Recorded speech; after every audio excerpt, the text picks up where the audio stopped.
Assalamualaikum warahmatullahi wabarakatuh. Sebelumnya izinkan saya memperkenalkan diri. Nama saya Rahmat Robiatma dengan NIM 0302 1282 227026 dari kelas B Indralaya Teknik Pertambangan angkatan 2022.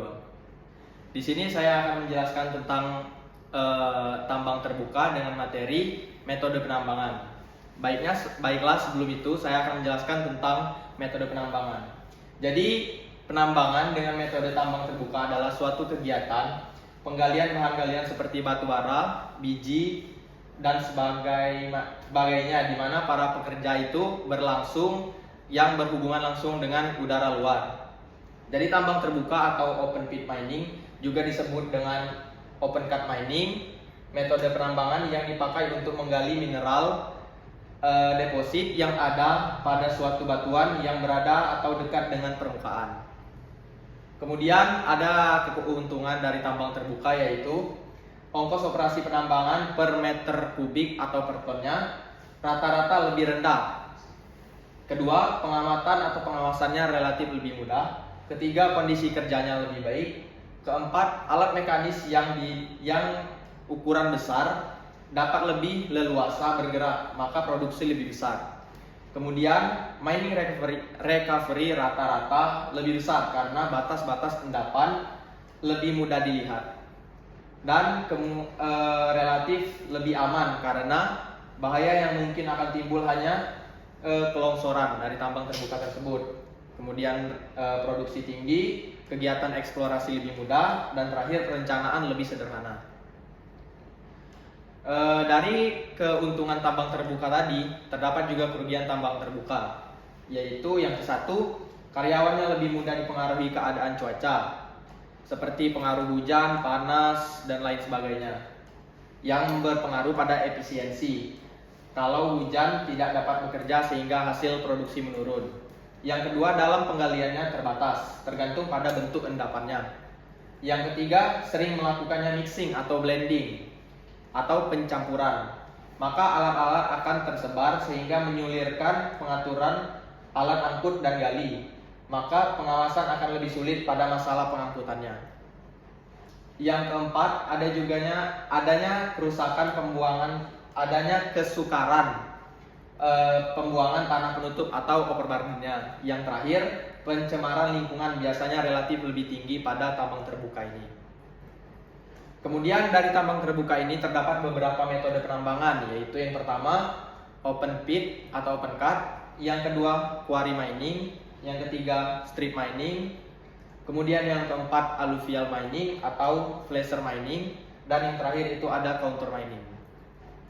Dari open pit mining atau open cut merupakan tambang terbuka yang diterapkan atau dipakai pada penambangan ore atau endapan biji logam.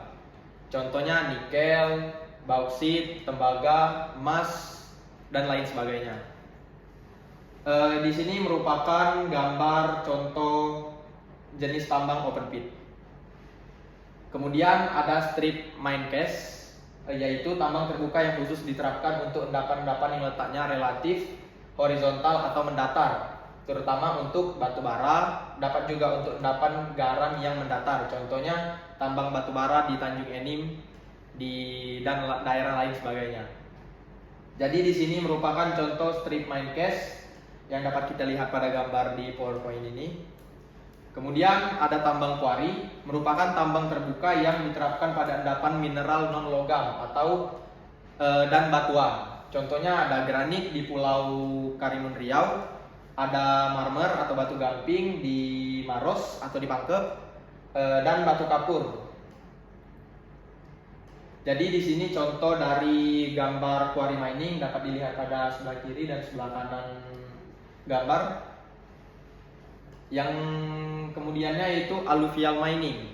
Jadi alluvial mining ini merupakan tambang terbuka yang diterapkan pada endapan-endapan placer atau alluvial. Contohnya tambang kasiterit di Pulau Bangka, tambang ilmenite di Cilacap, dan yang terakhir itu tambang intan di Kalimantan Selatan, dan ada banyak lagi jenis tambang di daerah yang tersebar di Indonesia. Jadi di sini contoh penambangan alluvial mining, yaitu biasanya menggunakan metode semprotan atau bantuan air untuk penambangannya. Kemudian yang terakhir itu ada contour mining. Contour mining merupakan sistem pertambangan kupas yang dilakukan pada lokasi berkontur cukup rapat seperti lereng, gunung, atau bukit, yang prosedur operasinya dengan pengupasan lapisan tanah penutup di area singkapan atau outcrop mengikuti konturnya. Contohnya endapan batu bara yang tersingkap di lereng pegunungan atau bukit. Jadi di sini adalah contoh dari contour mining. Dapat dilihat kita sekitaran sini terdapat perbukitan atau daerah yang berkontur. Kemudian dalam memilih metode penambangan, terdapat yaitu kedalaman endapan yang merupakan konsep yang telah lama sekarang ini tidak cocok lagi digunakan pada era modernisasi saat ini. Kemudian ada keekonomisan, yang dimana tujuan untuk mendapat keuntungan semaksimal mungkin dengan minimnya recovery dan relatif aman bagi para pekerja. Ada dua jenis data ekonomis, yaitu metode penambangan dan efisiensi kerja. Dari metode penambangan ini ada data mineralogis, sifat fisik kimia, ore dan country rock, kedalaman geologi, ukuran, bentuk dan letak endapan, kadar bahan yang ditambang, kemudian modal yang tersedia. Yang terakhir ada tidaknya bahan pembantu di lokasi. Yang kedua yaitu efisiensi kerja, yang dimana data mineralogis, sifat fisik dan kimia ore dan country rocknya, keadaan geologi, ukuran, bentuk letak endapan, kadarnya, serta tempat penyebarannya. Kemudian yang selanjutnya yaitu data perencanaan metode penambangan. Jadi dari data perencanaan metode penambangan ini kita dapatkan yaitu karakteristik endapan biji atau ore, kondisi geologi dan hidrologi, keadaan topografi, sifat-sifat geoteknik, pertimbangan ekonomi, peralatan tambang, faktor teknologi, pasca penambangan, dan yang terakhir yaitu masalah lingkungan, yaitu fisik, politik, dan Sosebud. Baiklah, itu tadi sedikit penjelasan dari saya tentang tambang terbuka, yaitu metode penambangan. Lebih dan kurangnya saya mohon maaf, kepada Allah saya mohon ampun. Saya akhiri, wassalamualaikum warahmatullahi wabarakatuh. Terima kasih.